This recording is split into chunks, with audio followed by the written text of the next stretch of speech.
So thank you so much, first of all, Kevin, for inviting me, and welcome to the other panelists as well. But first of all, I just want to say that I also convened the Justice Roundtable, which is a coalition of over 100 organizations working in Washington, primarily on federal criminal justice policy issues.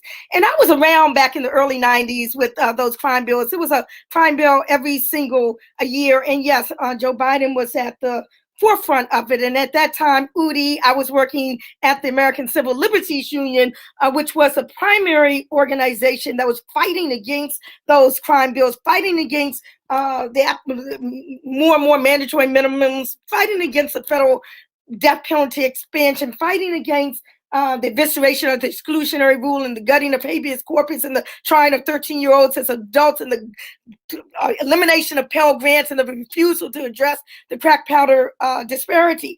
So I must say that now we're talking about, I can't do my math, 30, whatever, some years, later, I am optimistic despite all of that. Why?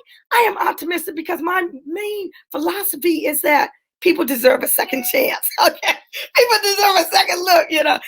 But the time is different now than it was then. Then there was no difference, trust me, between Democrats and Republicans when you dealt with criminal justice issues. I watched candidate Bill Clinton leave the campaign trail to oversee the execution of a mentally challenged person in Arkansas. So these were some trying, times. Why am I optimistic today? I am optimistic because the society, the country has changed since then.